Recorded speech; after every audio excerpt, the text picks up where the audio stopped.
Et on termine avec une enquête sur la réception des films chinois à l'étranger. L'enquête a été conduite dans 9 pays et elle montre que si les films de kung-fu restent populaires à l'étranger comme films de genre, les réalisateurs et acteurs chinois ont du mal à obtenir la reconnaissance internationale. «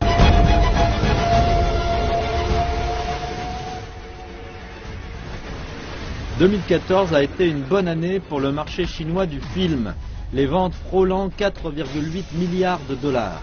De très bons chiffres en Chine, mais qu'en est-il de l'étranger?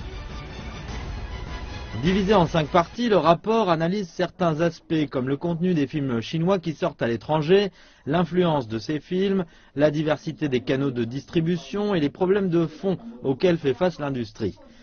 Thème récurrent du rapport, les acteurs de l'industrie chinoise ont du mal à trouver de nouveaux canaux de distribution ou de nouvelles méthodes de production qui pourraient assurer le succès à l'international. On se concentre cette année sur la façon dont le public international est exposé aux films chinois. Ce qu'on a trouvé, c'est que les gens ont tendance à regarder des films chinois par des voies gratuites. Ils ne vont pas au cinéma. La plupart des personnes interrogées regardent des films chinois sur Internet. Le net offre un terrain fertile pour les cinéastes chinois. Le kung-fu et la comédie sont les films les plus populaires auprès du public étranger.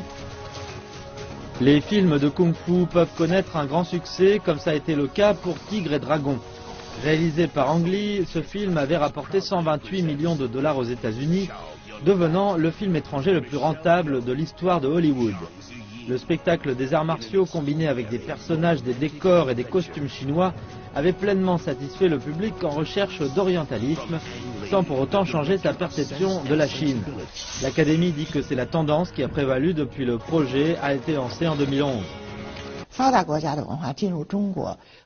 Nous avons commencé ce projet parce que nous voulions savoir comment la culture chinoise était reçue à l'étranger et les films sont parmi les meilleurs vecteurs d'une culture. Il y a des études sur l'impact des films étrangers en Chine, mais pas l'opposé. Cette étude pourrait éclaircir cet aspect des choses. L'enquête donne aux réalisateurs de films de quoi méditer, mais pour certains, il ne s'agit que d'une pièce du puzzle. C'est une façon d'évaluer l'influence du marché des films chinois, mais ce n'est pas la seule. Je pense que ça marcherait mieux d'évaluer la conscience que les gens ont des films que la Chine produit plutôt que de leur pénétration. Il faut regarder l'ensemble du tableau, mais celle-là est certainement très utile. Les réalisateurs de films chinois ont du mal à faire la promotion de leurs films sur grand écran. Sur petit écran, en revanche, l'intérêt pour la Chine et sa culture est grandissant. Nous avons remarqué que de plus en plus d'éléments chinois sont présents dans les films américains, que ce soit des personnages, une histoire ou un lieu comme Marco Polo, etc. Pour moi, c'est une narration occidentalisée de la culture chinoise.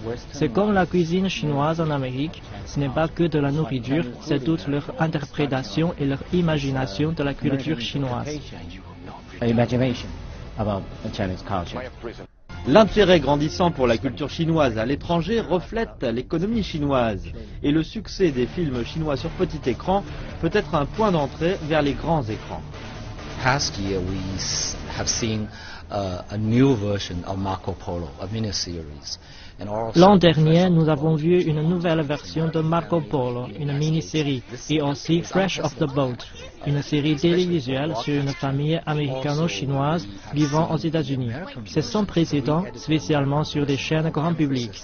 Et nous avons vu aussi une version rééditée des Impératrices du Palais, qui a connu un grand succès en Chine. Il est cependant trop tôt pour dire si tout cela pointe vers quelque chose, mais ça donne certainement une direction. Les films chinois reçoivent plus d'attention et cela résulte naturellement de la montée de la Chine sur la scène économique, parce que la culture et l'économie vont de pair.